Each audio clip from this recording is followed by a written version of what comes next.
लोकतंत्र का महापर्व लोकसभा चुनाव 2024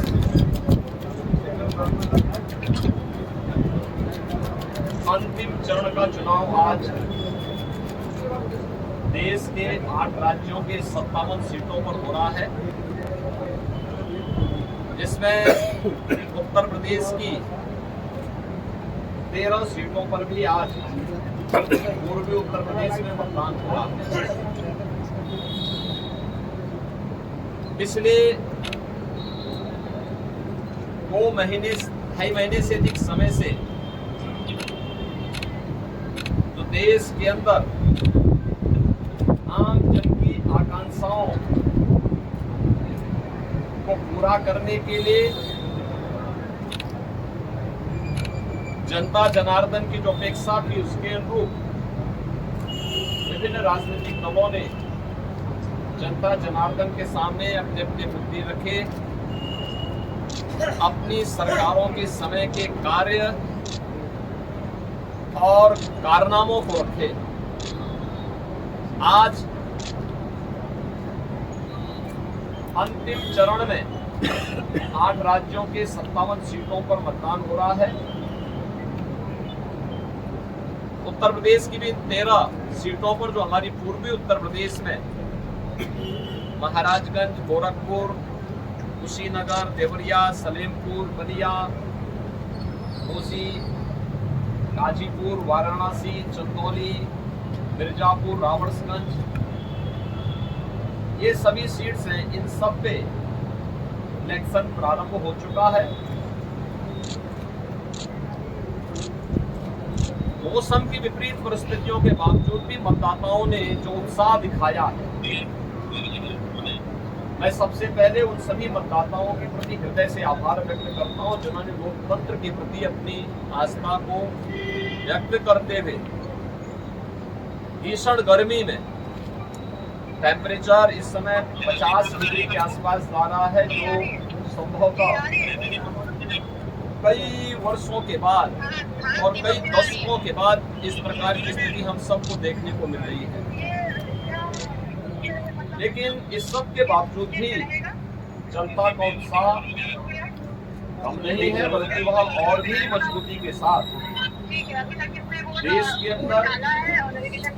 नई सरकार गठन करने के लिए सरकारों के कार्यों का,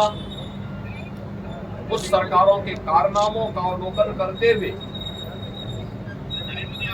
आज उसका मूल्यांकन कर रही है और उसके अनुसार मतदान भी कर रही है। हमारा मानना है कि देश के अंदर जो समर्थन प्राप्त हो रहा है उसको ध्यान में रखते हुए हम कह सकते हैं कि 4 जून को जब जनता जनार्दन का फैसला आएगा तो देश के अंदर आत्मनिर्भर और विकसित भारत के लिए विरासत भी और विकास भी, गरीबों के प्रति संवेदना भी,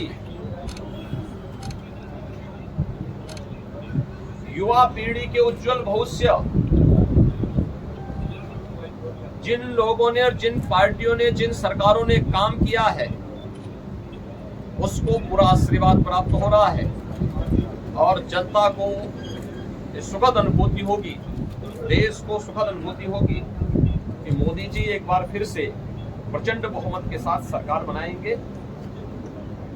उत्तर प्रदेश इसमें अपनी भूमिका का निर्वहन करेगा पूरी मजबूती के साथ। 10 वर्ष में बदलते हुए भारत को 7 वर्ष में डबल इंजन सरकार के द्वारा एक नए उत्तर प्रदेश का दर्शन कराया है, जिसने सुरक्षा और विरासत के साथ साथ विकास के एक नए युग में उत्तर प्रदेश ने प्रवेश किया है। यह एक सुखद अनुभूति उत्तर प्रदेश वासियों के लिए, यहाँ के युवाओं के लिए, यहाँ के किसानों के लिए, यहाँ की बहनों और माताओं के लिए, बेटियों के लिए, व्यापारियों के लिए, समाज के प्रत्येक तबके के लिए सबका साथ और सबके विकास की भावना के साथ मोदी जी के नेतृत्व में जो कार्य हुआ है मुझे लगता है कि जनता जनार्दन का आशीर्वाद मोदी जी को, भारतीय जनता पार्टी को पूरे देश के अंदर प्राप्त हुआ है, हो रहा है। और आज 7वें चरण में भी पूरे देश के अंदर जो उत्साह देखने को मिल रहा है। अभी प्रातः काल वहाँ मौसम बहुत सुहावना है। इस सुहावने मौसम का आनंद लेकर के मैं मतदाताओं से अपील करूंगा कि हमें अब जाति, मत और मजहब से ऊपर उठ करके अपने देश के उज्जवल भविष्य के लिए एक आत्मनिर्भर और विकसित भारत की जिस संकल्पना को मोदी जी ने आजादी के अमृत महोत्सव वर्ष में देशवासियों को दिया है, उसको साकार करने का समय आ गया है। जिससे भारत आज जो देश की सबसे बड़ी, दुनिया की सबसे बड़ी उभरती हुई अर्थव्यवस्था है,